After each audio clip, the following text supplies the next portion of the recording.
we thank you for being with us and being patient, coming to this mosque after the weather didn't allow us to gather at Weekway Park. And we thank you for being patient, sitting, listening to the speakers who have come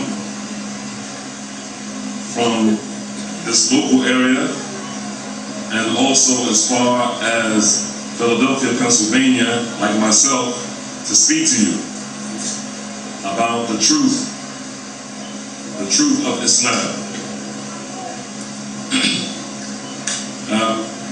We'd like to begin with a brief introduction of the person who is sitting in front of you, whose voice you're listening to right now. This person that is sitting in front of you is a native, even though presently living in Philadelphia, Pennsylvania, is a native of the city of Newark. I was born in Beth Israel Hospital, there on Lyons Avenue. And I grew up here, partially in Baxter Terrace projects.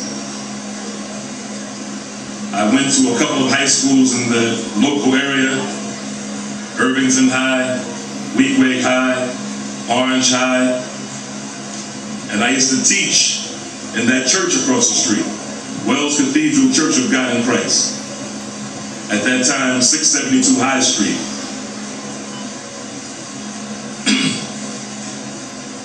That brief introduction about the person who's speaking to you is an introduction that is the foundation of, and we hope that it is the foundation of sincerity, a sincere effort to make you realize or to allow you to know the truth about the way of life that the speaker is planning to give to you this afternoon or this early evening. Islam is a religion, for lack of better words, that has been greatly misunderstood. And in this particular area, meaning the Newark, New Jersey area, it is a religion that is probably more grossly misunderstood than any place that the speaker, myself, your friend and lecturer Dawud, Adeeb, which is my name, and all of the places that I've ever been. And the Lord of the worlds, whom we call Allah, the one true God, has allowed me to travel to many, many countries and many places throughout the world.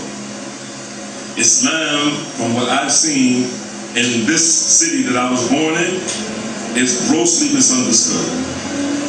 At the same time, we find that many people in this particular area think that they understand what is Islam. They think that they understand what is Islam.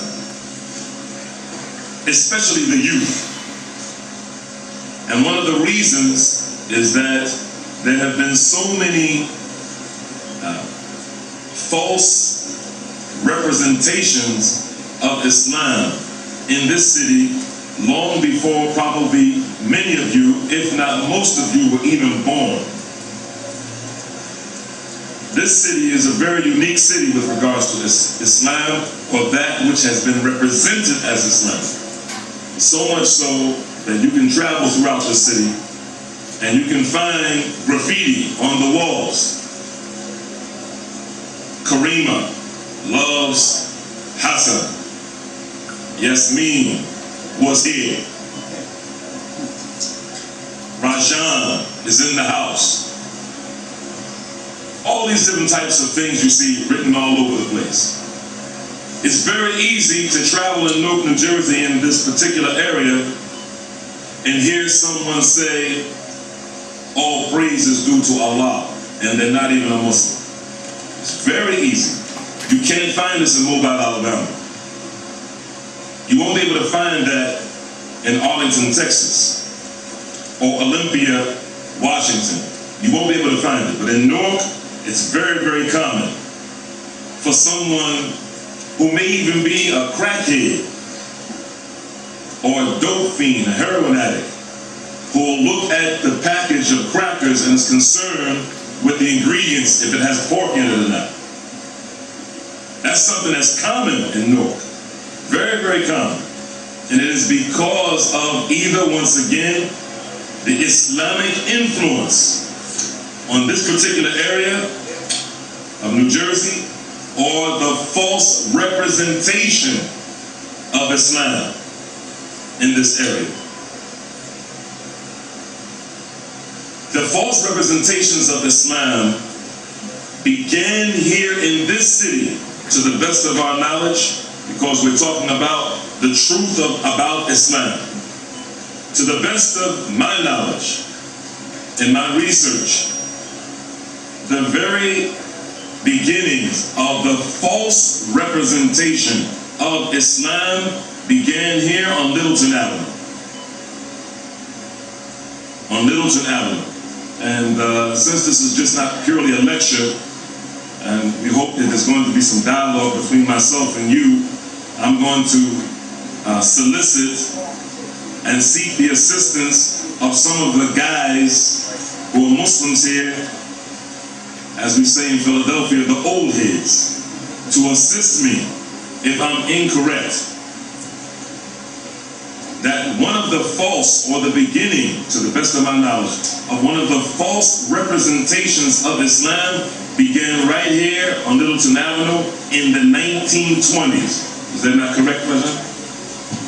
That's correct? I had to call on someone who's as old or older than me. Or a little older than me. Here on Littleton Avenue in Newark, there's a group that has spread throughout America. And primarily you will only find it in America, this specific group or organization that claims Islam. But once again, we're talking about the truth about Islam. That group today is known as the Moorish Science Temple. And it has its leader, whom they call Noble Drew Ali. They called themselves, and they still call themselves, Muslims.